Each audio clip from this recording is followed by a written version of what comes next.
The chandelier light hit the silverware so sharply it felt like glass cracking. My father didn't raise his eyes when he said it. "The money is gone, Emily." My mother's smile tightened, practiced, almost pleased. "We've transferred everything to Andrew's family. You should have been more supportive of our new home." Conversations around the table faded, replaced by a hum I felt in my teeth. Plates stopped, chairs stilled. No one looked at me. I set my water glass down gently, the sound louder than their announcement. Then I breathed once, steady, and said only, "That's interesting," because they had no idea what they had just triggered. I grew up in a house in Savannah, Georgia, where silence did more work than any spoken rule. My parents never said Andrew was the favored one. They didn't have to.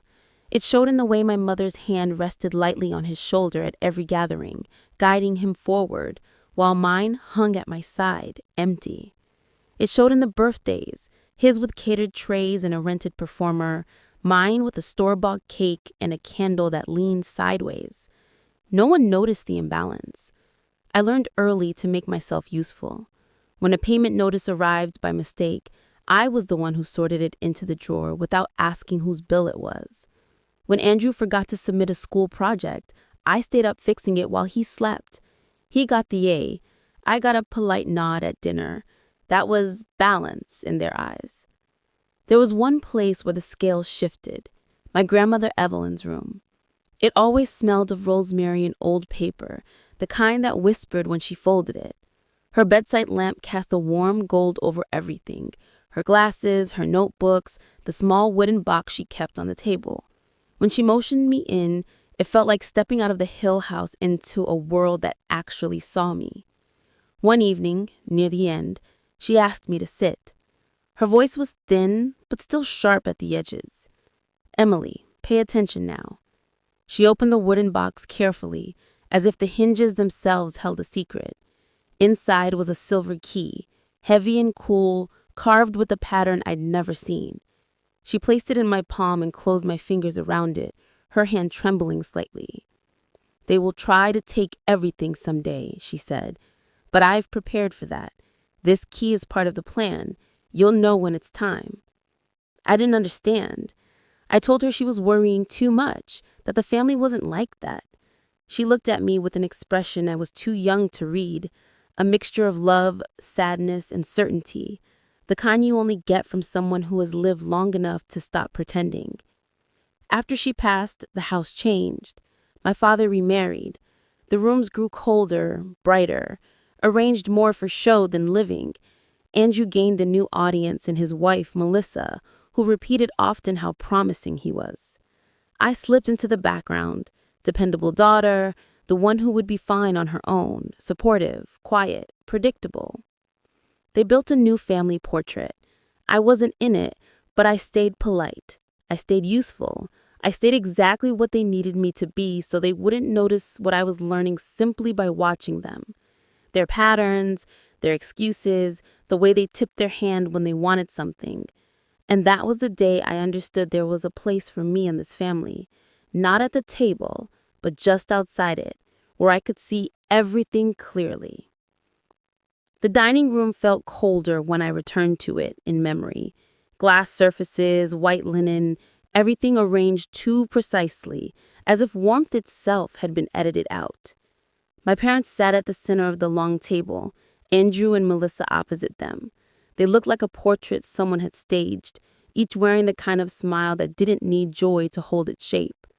My father set his fork down with a soft metallic tap. He didn't look at me when he spoke. "The money is gone." My mother finished the sentence for him, her voice light, almost cheerful. "We've transferred everything to Andrew's family. It just makes sense. You should have been more supportive of our new family." Supportive. New family. The words brushed past me like cold air from an open door. Andrew didn't gloat openly. He didn't have to. His posture said enough. Elbow resting on the back of his chair, chin lifted slightly, as if he were already accepting a role he didn't earn. Melissa reached over and straightened the corner of a napkin, smoothing it with unnecessary care. a gesture meant to soften the blow but only sharpening it. No one asked what I thought. No one paused to consider whether it was theirs to take. They spoke of my grandmother as if her plans were an inconvenience, as if her life's work could be shuffled under family adjustments. I kept my hands in my lap, fingers curled lightly to hide the tremor beneath. My phone buzzed once under the napkin, an email, a notification, a warning, but I didn't reach for it. I watched the scene in front of me, the synchronized confidence of people who believed the matter was settled. My father finally glanced up briefly, just long enough to confirm I wasn't going to make a scene. My mother's smile softened, satisfied with her own phrasing. "We just need you to understand. Andrew has responsibilities now, a child, a future to protect, as if I had none." I lifted my glass, the water shifting quietly. When I set it down, the sound was sharper than I intended. Every face tightened just enough to portray a flicker of doubt. That's interesting. 3 words: calm, even, unmoving. My mother blinked. My father swallowed. Andrew straightened. They thought it was acceptance. They didn't know it was the moment everything shifted. The parking garage was silent except for the cooling click of my engine. I sat there with my hands on the wheel, not gripping it, just holding it lightly, as if the smallest pressure might fracture something I wasn't ready to see yet. The overhead lights flickered in that slow humming way that made everything feel suspended between 2 moments. I didn't cry. I didn't even flinch. I just breathed once. Steady. Then opened the small compartment beneath the dashboard and took out the velvet box I kept there for no reason I could ever explain until now. Inside, nestled in a strip of faded fabric, was the silver key my grandmother had pressed into my hand years ago. Cold, ornate, too heavy for something so small. I turned it over in my palm. The carved pattern caught the light like a secret trying to speak. "Someday they'll show you exactly who they are," she had said. "And when they do, you'll know what to do." I didn't know then. Now, I did. I placed the key on the passenger seat and stared at it until the shape settled into my mind like a compass turning north. Then I picked up my phone, still buzzing with the notification from dinner, and opened the email. A courtesy alert. A failed attempt. A reminder that someone in that room had been busy long before tonight's performance. I powered the phone off. Silence settled like dust. At dawn, I called the design studio I worked for in Atlanta and told them I had a family emergency. My voice didn't shake. I didn't give details. I didn't need to. Then I dialed the number on the card Mr. Rowan once gave me, back when my grandmother introduced us with a subtle, cryptic, "He handles things." He answered on the second ring, voice calm, measured. "Miss Hale, I've been expecting you." Within an hour, I was in downtown Atlanta branch office, a quiet glass room above the city. The receptionist guided me in without asking questions. They never ask questions here. That was the comfort and the warning. Mr. Rowan greeted me with a nod, sliding a folder across the table with precise movements. "Your grandmother's instructions activated immediately after the attempted access," he said. "She prepared well." I opened the folder. Audit notices, frozen accounts, automatic injunctions, traces of every transfer attempt routed directly back to the same handful of names. My parents, Andrew, Melissa. Their signatures, real this time, not forged, scrawled across forms they didn't realize were monitored. But the most significant document lay beneath the rest. A diagram of Whitford and Hale Holdings, the silent majority shareholder of Hale Architecture Group. My grandmother's signature at the bottom, a clause highlighted in ink. In the event of unauthorized access attempts, all controlling rights transfer to Emily Hale without exception. My breath didn't catch. My pulse didn't jump. Everything simply aligned. For the rest of the morning, we moved through steps like clockwork. I filed the necessary authorizations, signed the letters, approved the internal audit, reviewed the trust structures, verified the sealed deposits linked to the silver key. Every action quiet, precise, simple. Control wasn't loud. It was procedural. By afternoon, the first fractures reached the surface. Melissa's charity luncheon, an event she'd spoken about for months, fell apart in the middle of a Buckhead restaurant when every card in her wallet was declined. A friend recorded the moment her smile faltered, then vanished entirely. The clip made its way into a private circle of socialites within minutes. Noah, an associate at the firm who had always been kind in small, quiet ways, called shortly after, whispering through the chaos unfolding in the Hale Group offices. There are auditors everywhere, frozen accounts, confusion. Your father looks lost. The word didn't bring satisfaction, just clarity. I spent the evening at my kitchen table organizing the documents into neat stacks. The silver key lay beside them, grounding everything in one continuous line from my grandmother's hands to mine. I wasn't planning vengeance. I wasn't planning a coup. I was executing a system already set in motion long before they realized they'd walked into it. When I finished the final set of signatures, I closed the folder, slid into my bag, and turned off the kitchen light. The apartment fell into a quiet that wasn't empty. It was intentional. For the first time in years, the silence belonged to me.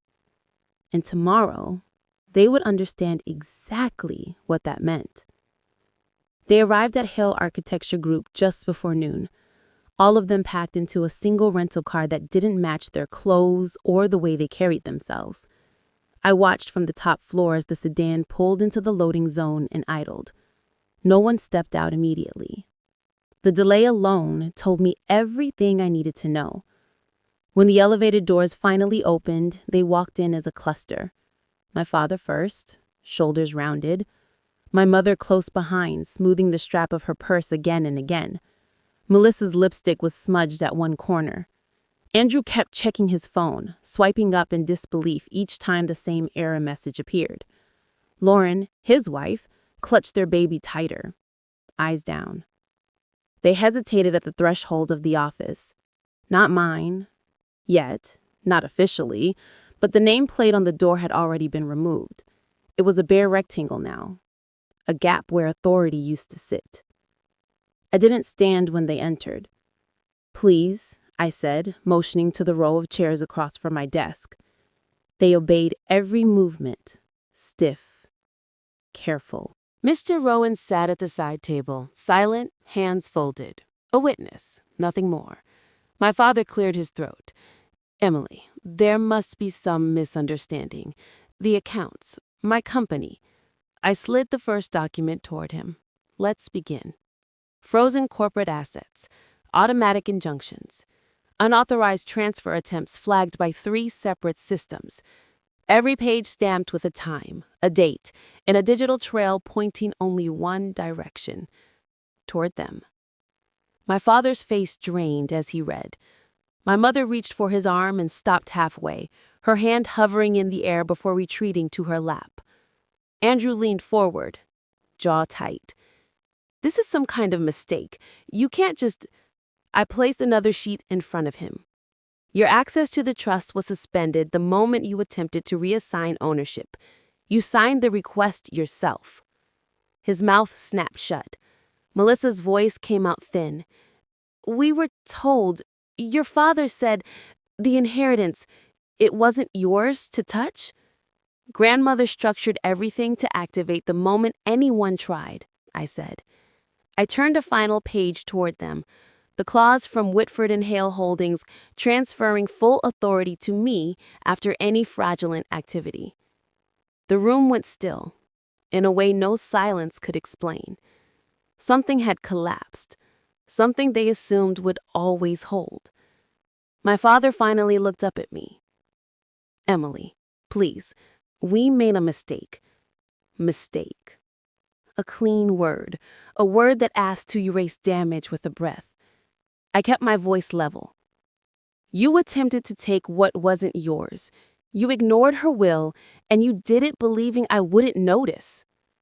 My mother whispered, "We thought you'd understand. Andrew has a family. He needs—" I didn't let her finish. "There are 2 options." Mr. Rowan slid the prepared forms across the table.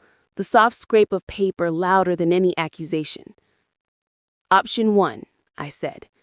I proceed with full charges: fraud, misappropriation, attempted illegal transfer. You will lose everything. And yes, there will be legal consequences. Melissa inhaled sharply, her hand flying to her mouth. Option 2, I continued. You signed these statements. Full admission, no claims to the estate now or ever. My father resigns from Hale Architecture Group effective immediately, and you all sign a non-disclosure agreement. No one spoke. No one argued. Their power had evaporated hours ago. Andrew grabbed the pen first, not with courage, but with the desperation of someone who finally understood the depth of the hole he dug. He signed hard, the ink scoring the page. Melissa followed, eyes glossy, her signature small and trembling. Lauren held the baby close and looked away. My mother was last. She stared at me for a long time, as if searching for the version of me who would have once fixed the mess they created. She didn't find her. She signed. My father didn't look at his own signature when he added it to the page. He just set the pen down gently, as if sudden movements might shatter something fragile between us. Nothing fragile remained. Mr. Rowan collected the forms. The meeting was over, in a way that felt absolute. They rose slowly, a quiet procession of people stripped of the certainty they once wore like armor. At the doorway, my father paused. How long, he asked softly, has this been in motion? I met his eyes. Since the day you assumed I wouldn't have a place in this family. He nodded, a small, defeated movement, then walked away, following the others down the hall. And just like that, the room belonged entirely to me. After they left, the office felt impossibly still, as if their absence had pulled the air back into its proper shape.